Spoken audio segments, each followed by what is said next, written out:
India first communication और आप देख रहे हैं पब्लिक फर्स्ट, सर्वदा भारतीय। भागवत जी का, जिसमें ये जो तमाम जो मीडिया रिपोर्ट्स बता रही है वो ये कि जातिवाद को लेकर उन्होंने बड़ा प्रश्न खड़ा किया है। उन्होंने कहा कि भगवान की नज़रों में, ईश्वर की नज़रों में सभी जो जाति हैं, सभी जो वर्ग हैं, सभी समान हैं, या यूँ कहें कि उनके लिए इंसान सब कुछ समान है, उसमें कोई भेदभाव नहीं है। आरएसएस प्रमुख ये भी कहते हैं कि हिंदू मुसलमान भी एक ही हैं, लेकिन एक शब्द को लेकर ये चर्चा का विषय यहाँ पर खड़ा हुआ है। वो ये कि उन्होंने कहा कि पंडित जो हैं उन्होंने ये वर्ण व्यवस्था की श्रेणी बनाई जो कि गलत था। बड़ा सवाल ये कि क्या वाकई में जातिवाद की जो जिम्मेदार है वो पंडित हैं, और इसी को लेकर हम महत्वपूर्ण चर्चा करेंगे। मैं अपने मेहमानों का आपसे परिचय करा देता हूं। हमारे साथ संघ विचारक, वरिष्ठ पत्रकार श्री रमेश शर्मा जी मौजूद है। रमेश जी, आपका बहुत बहुत स्वागत है। हमारे साथ विप्र समाज से, ब्राह्मण समाज से पंडित अशोक भारद्वाज जी मौजूद है। अशोक जी, आपका बहुत बहुत स्वागत है। हमारे साथ ब्रजेश पांडे जी भी जुड़ेंगे, जो कि स्काइप के जरिए हमसे चर्चा करेंगे, जो कि भारतीय जनता पार्टी के प्रवक्ता हैं, और संगीता शर्मा जी, जो कि कांग्रेस पार्टी की प्रवक्ता हैं, वो भी हमारे साथ जुड़ेंगी। मैं सबसे पहले लेकिन रमेश शर्मा जी से मैं इस विषय को समझना चाहूँगा। सर, क्या ये मान लिया जाए कि पंडित ही इस देश में जातिवाद के जिम्मेदार हैं? नहीं, ऐसा बिल्कुल ना तो पंडित जातिवाद के जिम्मेदार हैं और ना ऐसा संघ प्रमुख जी ने कहा है। मोटे तौर पर एक बात समझ ली, जाति व्यवस्था भारत की जाति व्यवस्था नहीं है। भारत में वर्ण व्यवस्था रही है, और जो वर्ण व्यवस्था रही है उस वर्ण व्यवस्था में कोई ना तो ऊंचा है और ना कोई नीचा है। गुण और कर्म के आधार पर व्यक्ति का सम्मान होता है। ये भारत की वर्ण व्यवस्था रही है। अगर उसमें उसका 2-3 उदाहरण ही उसमें पर्याप्त हैं कि विशर्वा का पुत्र कुबेर है और विशर्वा का पुत्र रावण है। कुबेर की दीपावली पर पूजन करते हैं और दशहरे पर रावण का हम पुतला जलाते हैं। कबीर दास जी के समाज में जन्म लिए हैं, मीराबाई के वो गुरु आते हैं, वाल्मीकि किस समाज में है उनको सब नवाते हैं, वो ऋग्वेद के 8वें मंडल में ऋषि हैं वाल्मीकि जी। तो कुल मिलाकर के भारत में जो वर्ण व्यवस्था रही है वो गुण और कर्म के अनुसार रही है श्रेष्ठ। हिरण्याकश्यप और हिरण्याक्ष जो है कश्यप ऋषि के पुत्र हैं, लेकिन उनका सम्मान नहीं है। तो कुल, और व्यास जी जो हैं वो मछुआर, उनकी माता मछुआरिन है। तो कुल मिलाकर के भारत में जो वर्ण व्यवस्था रही है वो गुण और कर्म के आधार पर रही है। जाति व्यवस्था भारत का हिस्सा नहीं है। और हम हमारे जीवन में भी देख लें, हम होटल में निकल रहे हैं, रेलवे में जा रहे हैं, सार्वजनिक भोजन कर रहे हैं, किसी से पानी पी रहे हैं, कोई किसी से जाति नहीं पूछता। तो कुल मिलाकर के लेकिन योजना पूर्वक जो डिवाइड एंड रूल थी भारत की, उसके तहत इस तरीके से उन्होंने फैलाया है। अब दूसरी जो आपने कहा पंडित शब्द, मोहन भागवत जी ने भी कहा कि जब वो हमेशा बार बार कहते हैं कि सबका डीएनए एक है, तो सब एक है। जब एक है तो कोई ना तो ऊंचा है, ना कोई उसमें नीचा है, ना कोई छोटा है और ना बड़ा है। लेकिन कुछ लोगों को योजना पूर्वक, कुछ लोगों ने, जो षड्यंत्रकारी लोग हैं, जो भारत में वर्ग संघर्ष कराना चाहते हैं, उन लोगों ने योजना पूर्वक कुछ लोगों को हायर किया। ये ठीक उसी प्रकार लोग हैं जिस तरीके से तीतर का शिकार होता तो एक आध प्रशिक्षित तीतर उसमें छोड़ दिया जाता है, वो उसमें सब गड़बड़ करता है और तीतरों को पकड़ ले जाते हैं। तो कुछ लोग ऐसे होंगे। तो उनका जो आशय रहा है संघ प्रमुख जी का कि कुछ लोगों ने, जिन लोगों ने योजना पूर्वक ऐसा फैलाया है, उन लोगों ने उसको खंडन किया। बाकी उन्होंने कहा कि पूरा भारत, सबका डीएनए एक है, कोई इसमें छोटा बड़ा नहीं है। जी, लेकिन अगर मैं एक बार और एक प्रश्न पूछना चाहूँगा रमेश जी आपसे, श्रेणी पंडितों ने बनाई है जो कि गलत था, तो किस गलती की बात और किस गलत की बात यहाँ पर संघ प्रमुख कर रहे हैं? नहीं, ये उन्होंने बिल्कुल वाक्य नहीं कहा, ये मीडिया में आया है। उनका वो लिंक है, मराठी का भाषण जो है वो आप देख लीजिए, उसमें उन्होंने बिल्कुल नहीं कहा कि ये ऊंच नीच पंडितों ने बनाई हुई है, ऐसा उन्होंने बिल्कुल नहीं कहा। श्रेणी का उन्होंने कहा है, श्रेणी मैंने श्रेणी का शब्द का इस्तेमाल किया सर। भाई श्रेणी कैटेगरीज अगर हम उसको करें तो कैटेगरीज जो है अंग्रेजी में जैसे कहते हैं। देखिए, कैटेगरीज ये दो अलग अलग बात हो गई। जीवन की कैटेगरी नहीं बनाई गई है, व्यवस्था की कैटेगरी बनाई गई है। जैसे शासन प्रणाली चलाने के लिए एक कलेक्टर होता है, ये उसके लिए किन पंडितों को वो दोषी बता रहे हैं? नहीं, उन्होंने पंडित शब्द नहीं कहा, वो ये मीडिया का ने जोड़ा हुआ है। वो मैं लिंक में आपको भेज देता हूँ, उनके भाषण में पंडित शब्द नहीं है। जी, अशोक भारद्वाज जी, अगर ये बयान किसी कांग्रेस नेता का आता, आपकी क्या प्रतिक्रिया होती? अभी संघ प्रमुख का ये बयान है, आप विप्र समाज का प्रतिनिधित्व करते हैं, अखिल भारतीय ब्राह्मण युवाजन सभा का प्रतिनिधित्व करते हैं, तो आपसे मैं जानना चाहूँगा कि संघ प्रमुख के इस बयान पे आपकी क्या प्रतिक्रिया है? देखिए, जहाँ तक संघ प्रमुख की बात है, तो वर्तमान में हम लोग सनातन के प्रति हिंदू राष्ट्र बनाने की बात कर रहे हैं। तो हम लोग जहाँ ब्राह्मण समाज का प्रश्न है, तो ब्राह्मण समाज सर्वश्रेष्ठ थी, सर्वश्रेष्ठ है और सर्वश्रेष्ठ रहेगी। लेकिन वर्तमान में जो स्थिति है, तो ये कैसे आप कैसे हैं ब्राह्मण समाज सर्वश्रेष्ठ है तो दूसरे जो समाज है वो सर्वश्रेष्ठ नहीं है? देखिए क्या है कि जहां तक बात है कि 4 वेद 6 7 18 पुराण जो हमारे लिखे गए हैं, तो यही ये देख ली रमेश जी, मैं वही जो है संघ प्रमुख शायद उसी गलत भावना की बात कर रहे हैं, जिस गलती की बात वो कर रहे हैं। शायद यहाँ पे देखिए ब्राह्मण समाज के हैं, वो सर्वश्रेष्ठ आप हो सकते हैं, लेकिन मैं ही सर्वश्रेष्ठ हूँ ये भाव अगर है तो फिर कोई भी आपत्ति करेगा। अशोक जी देखिए इसमें क्या हो रहा है कि आपत्ति वाली जहाँ बात आ रही है, तो इसमें संघ प्रमुख का जो बयान आया है वो बयान सभी जगह देखा है, और ब्राह्मण समाज में जब मैंने सब जगह बात की है तो कहीं ना कहीं देखने को ये आ रहा है कि संघ प्रमुख के शब्दों में कहीं ना कुछ हेरफेर हो गया है, क्योंकि इतने बड़े उच्च पद पर बैठकर संघ प्रमुख ऐसा कोई बयान नहीं दे सकते जिसमें कि भारतीय सनातन संस्कृति का उत्थान, लोक कल्याण, हिंदू विचारधारा का जो समय चल रहा है, और एक तरफ जहां हम हिंदू राष्ट्र बनाने की बात कर रहे हैं, तो ब्राह्मण समाज हर तरफ से संघ के साथ है और संघ के साथ था और रहेगा। लेकिन समस्या ये है कि कहीं ना कहीं अगर उनका ये बयान है तो हम उसमें इस बात का विरोध करते हैं कि उनको उच्च पद पर हैं तो इस बात का वो खंडन करें कि ऐसा उन्होंने जातिवादक कोई शब्द ऐसा नहीं कहा है जो कि ब्राह्मणों के ऊपर आए। जी, ब्राह्मण के ऊपर आई आप नहीं कह रहे हैं, लेकिन क्या आप ये एक प्रश्न चूंकि आपने बोला है तो सर मैं ज़रूर आपसे पूछना चाहूँगा, क्या आप वाकई में मानते हैं कि सिर्फ ब्राह्मण ही सर्वश्रेष्ठ हैं? अशोक भारद्वाज जी, इसमें ऐसा कुछ भी नहीं है, सिर्फ हमारा ये विचारधारा है कि जहाँ भी वेदों का अध्ययन है और सब जिस तरफ से हम देख रहे हैं, तो हम अपने आप को सर्वश्रेष्ठ नहीं मानते, लेकिन ये कि जहाँ ब्राह्मण समाज की जहाँ बात आती है तो हम लोग बोलते हैं कि हाँ भाई हम सर्वश्रेष्ठ हैं। तो इसमें किसी प्रकार की कोई विचारधारा नहीं है कि कहने में किसी प्रकार का कोई किसी का ईगो हावी हो कि भाई ये अपन क्यों बोल रहे हैं। एक सराहनीय वो है, एक विचारधारा है कि हम बोल सकते हैं इस चीज़ को। जी, वो बोल सकते हैं। मैं संगीता शर्मा जी के पास भी जाना चाहूँगा, कांग्रेस पार्टी से हैं। संगीता जी, क्या आपको मेरी आवाज़ मिल पा रही है? जी, संगीता जी से हम संपर्क करने की कोशिश करेंगे, लेकिन रमेश जी से मैं चर्चा को आगे बढ़ाऊंगा जब तक हमारे दूसरे जो मेहमान हैं वो भी हमसे जुड़ेंगे। रमेश जी, साफ तौर पे जो बात जो है वो कहीं ना कहीं जब हम बोलते हैं आपत्ति आती है कि अल्लाहू अकबर, तो जब वो कहते हैं कि अल्लाह ही सर्वश्रेष्ठ है तो उस पर भी कई बार इस पर आपत्ति आती है, बोलते साहब आप ऐसा क्यों कह रहे हैं। लेकिन अगर विप्र समाज अशोक भारद्वाज जी आपके सामने जो रख रहे हैं नहीं साहब हम तो हैं ही सर्वश्रेष्ठ, तो ये जो भावना है शायद उसी को ही शायद वो गलत कह रहे हों संघ प्रमुख जी। आप और इसको और बयान को और साफ करना चाहेंगे? देखिए, मोटे तौर पर जो अशोक भारद्वाज जी ने कहा है, तो अशोक भारद्वाज जी का जो कथन है वो संज्ञावाचक नहीं है, ये विशेषणवाचक है। श्रीमद् भागवत के दूसरे या तीसरे स्कंद में ब्राह्मण की परिभाषा आई है। ब्राह्मण कोई व्यक्ति और जन्म के आधार पर ब्राह्मण नहीं होता। जन्म से तो सारे के सारे लोग, पशु और मनुष्य दोनों एक होते हैं, लेकिन आगे चल करके जब ज्ञान लेता है, जो उसमें जो परिभाषा आई है श्रीमद् भागवत में, उसमें आया है कि प्राणियों में श्रेष्ठ मनुष्य है, मनुष्य से श्रेष्ठ किन्नर है, किन्नर से श्रेष्ठ गंधर्व है, गंधर्व से श्रेष्ठ यक्ष है, यक्ष से श्रेष्ठ ब्रह्म देव है, और देव से श्रेष्ठ ब्रह्म है, और जो ब्रह्म को जान लेगा उसे ब्राह्मण कहा गया है। तो कुल मिलाकर के वो ज्ञान की श्रेष्ठता है। और आज भी हम देखें, संसार में आप देखें, हमने क्यों अब्दुल कलाम जी को राष्ट्रपति बनाया और सब उनके सामने नमन करते हैं, क्योंकि वो ज्ञान में श्रेष्ठ थे। तो जो ज्ञान में श्रेष्ठ है, ब्राह्मण जो है वो विशेषण वाचक शब्द है। तो भरद्वाज जी का जो आशा है, जो ज्ञानपूर्वक वेदों का अध्ययन, जो उन्होंने खुद ही कहा कि 4 वेद और सारे के सारे शास्त्र और पुराणों का जो अध्ययन कर लेगा, जो निष्कर्ष जान लेगा, जो मानवता को प्राणी मात्र में ब्रह्म का दर्शन कर लेगा, जो अद्वैत भाव में आ जाएगा कि कोई दूसरा नहीं है, ब्रह्म की जो ऊर्जा मुझ में है, ब्रह्म की वो ऊर्जा दूसरे में है, जिसको ये ज्ञान हो जाएगा, जो पूज्य आदि शंकराचार्य जी ने परिभाषित किया है, जो अद्वैत भाव ले आएगा, वो ब्राह्मण है। और वो स्वाभाविक है, सब उसको नमन करते हैं। जी बिल्कुल, उससे करते हैं। अशोक जी, एक प्रश्न मैं और आपसे लेना चाहूँगा। देखिए, संघ प्रमुख जी का बयान को लेकर यहाँ पे चर्चा छिड़ रही है, लेकिन अगर मैं आपसे पूछूं, क्या वाकई में आपको नहीं लगता कि जो वर्ण श्रेणी की जो बात की जा रही है, कि सब जो श्रेणी बनाई गई है, आपने कहा कि ब्राह्मण, आप जिस अखिल भारतीय ब्राह्मण समाज का प्रतिनिधित्व करते हैं, ऐसे हमारे देश में अलग अलग जातियों के अलग अलग समाज हैं, उनके समाज की अलग अलग राजनीति जो विचारधारा भी है, कई उसमें राजनेता भी जो है वो समाज की राजनीति करते हैं। हम जब पत्रकार जब चुनाव का विश्लेषण करते हैं, उस समय हम ये कहते हैं कि देखिए साहब, ब्राह्मण के इतने वोट हैं, क्षत्रियों के इतने वोट हैं, यहाँ पर इनके इतने वोट हैं। लेकिन ये हिंदू समाज में जिस तरह से यहाँ पर जो बटाव देखने को मिलता है, और हम जब खुद चुनाव की भी रिपोर्टिंग करते हैं तमाम टीवी चैनल अखबार में, तो आप देखते होंगे कि अलग अलग समाज का विवरण आता है, कितने प्रतिशत किसका वोट बैंक है। लेकिन अगर हम दूसरी जगह हम देखते हैं तो वहाँ पर सिर्फ एक शब्द आता है, मुस्लिम, ईसाई।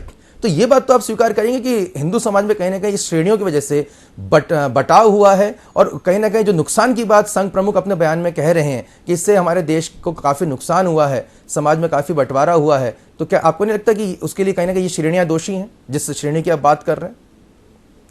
देखिए क्या है कि श्रेणियाँ जिस तरह से बनाई गई हैं, ये विचार उन लोगों से किया जाए कि जिनने ये सब शुरू से ये विचारधारा बना दी है। वर्तमान समय में अब ये बन चुके हैं और जिस तरह से हम देखते हैं कि भाई जिसको वर्ण व्यवस्था के अनुरूप जो कार्य बांट दिए गए हैं, तो ये सब विचारधारा कहीं ना कहीं पुरानी परंपराएं चली आ रही हैं। तो कहीं ना कहीं इसमें आदिगुरु शंकराचार्य जो इन परंपराओं को आप जारी रखने के पक्षधर हैं या आपको लगता है कि नहीं अब इसको विराम लगाने की आवश्यकता है? देखिए वर्तमान जो समय आ गया है, अगर हमें हिंदू राष्ट्र बनाना है और हमें एक होकर चलना है, तो कहीं ना कहीं जो परंपराएं चल रही हैं तो इनमें हम ये देखें जो वास्तविक जरूरी है उन परंपराओं का पालन किया जाए, और नहीं तो जो लौकिक परंपराएं हैं इन पर ध्यान देने की आवश्यकता नहीं है। वसुदेव कुटुंबकम की भावना होना चाहिए, सब एक समान हो, और जहाँ जिसका आदर सम्मान सत्कार जिस तरह रूप से चला आ रहा है परंपरा अनुसार वो चलता रहे। बाकी मैं इसमें किसी प्रकार का और शब्द नहीं कहूँगा। आप शब्द ना कहें, लेकिन ये डिबेट है, मैं तो प्रश्न पूछूंगा आपसे। रमेश शर्मा जी, मैं आपसे एक प्रश्न और लेना चाहूँगा। कई जो कथानक है, देखिए अब चूंकि बात ब्राह्मणों के यहाँ पे निकली है, मैं आपसे ये समझना चाहूँगा जी। संगीता शर्मा जी हमारे साथ जुड़ चुकी है, मैं पहले प्रश्न उनसे ले लेता हूँ। संगीता जी, आप तक मेरी आवाज़ पहुँच पा रही है? हाँ जी, पहुँच रही है। लेकिन संगीता शर्मा जी, क्या आपको मेरी आवाज़ मिल पा रही है? जी, आपकी आवाज आ रही है मुझे। जी जी। संगीता जी, सबसे पहले मैं आपकी प्रतिक्रिया ले लूं। मेरे साथ संघ विचारक श्री रमेश शर्मा जी मौजूद हैं, पंडित अशोक भारद्वाज जी भी मेरे साथ मौजूद हैं, जो कि अखिल भारतीय ब्राह्मण युवाजन सभा का प्रतिनिधित्व करते हैं। मैं सबसे पहले आपकी प्रतिक्रिया चाहता हूं कि संघ प्रमुख मोहन भागवत जी ने जो बयान दिया उस पर आपकी पहली प्रतिक्रिया क्या है?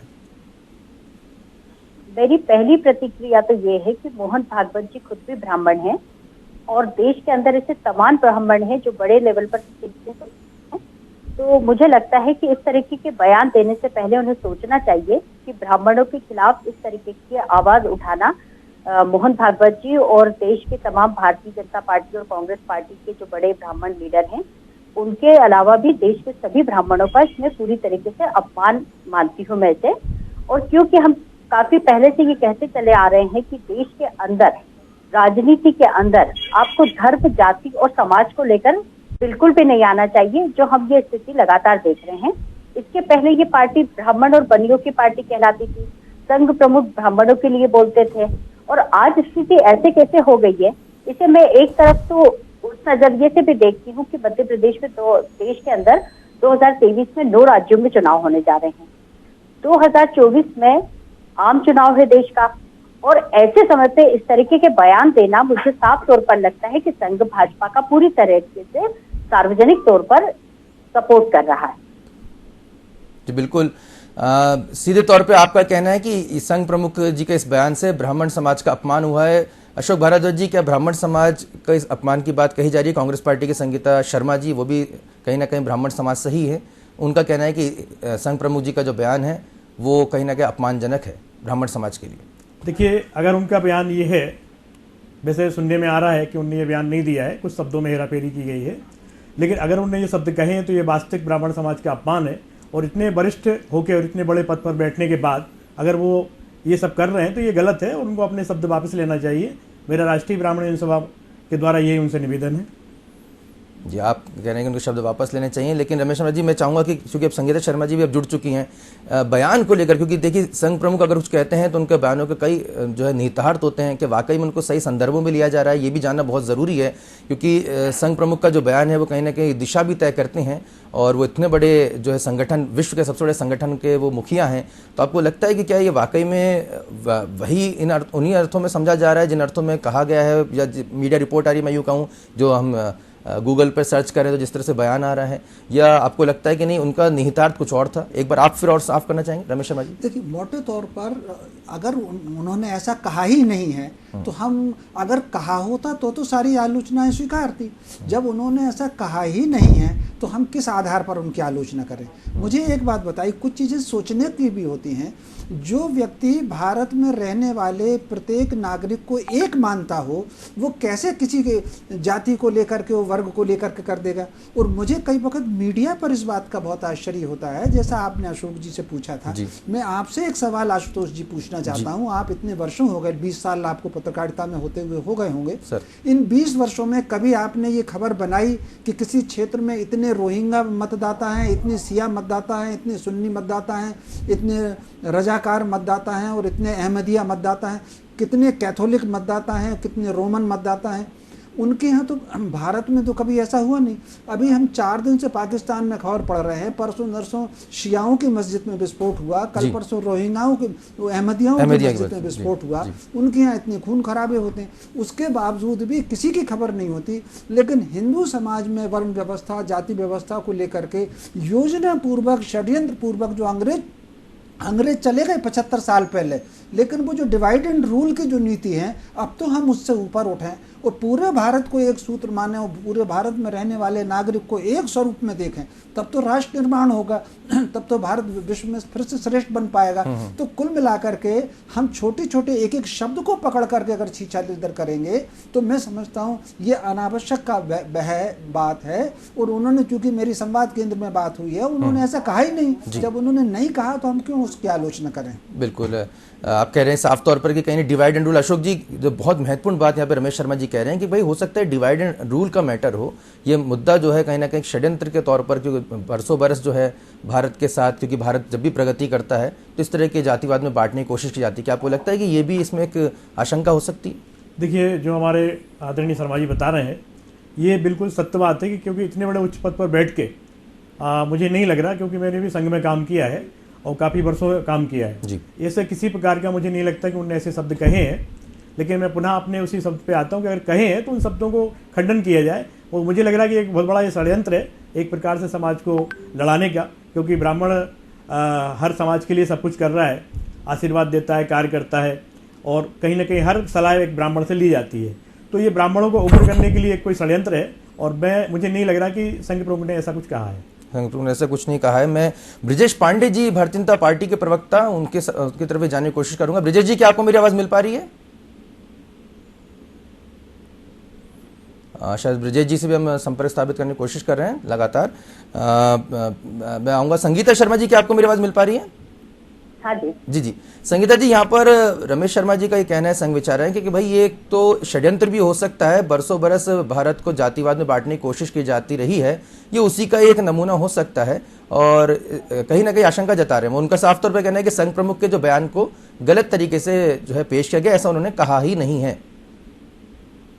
देखिए, रमेश शर्मा जी जो है संघ विचारक हैं और मैं उनका बड़ा सम्मान करती हूँ। उन्होंने जो बात कही है वो साफ तौर पर मीडिया पर ये कहा गया है उनके द्वारा कि मीडिया ने इसे चलाया है, षड्यंत्र पूर्वक है और ये संघ प्रमुख द्वारा बताया नहीं जा रहा है। तो पूरे देश की मीडिया को उन्होंने झुठलाने का काम किया है।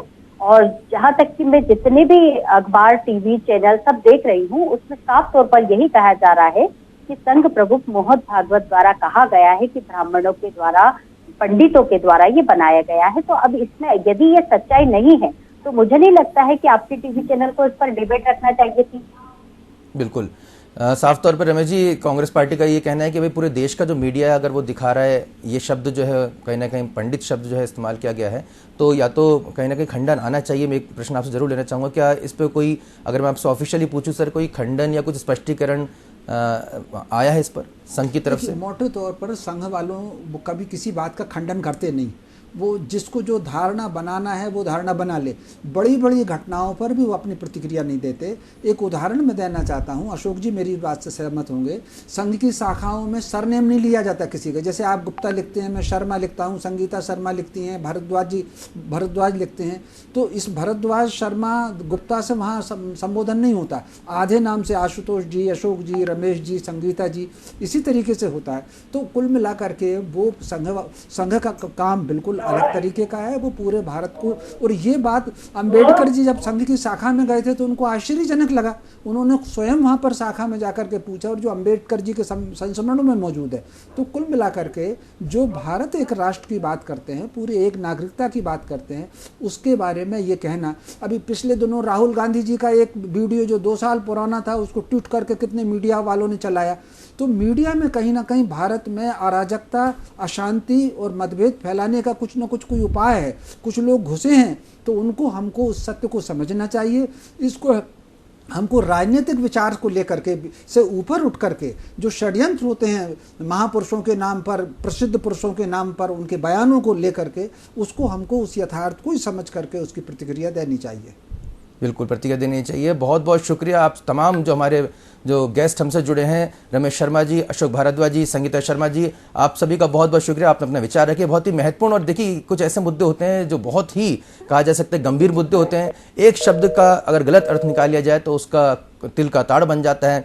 तो बहुत मुमकिन है कि इस शब्दों के पीछे का जो अर्थ है उसको समझने की कोशिश की जाए और सही अर्थों में किसी कहे गए वाक्य को समझा जाए।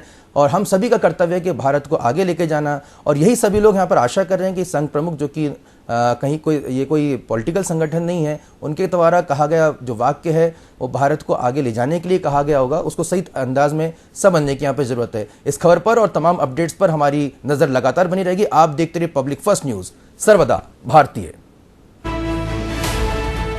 ये है इंडिया फर्स्ट कम्युनिकेशन और आप देख रहे हैं पब्लिक फर्स्ट, सर्वदा भारतीय।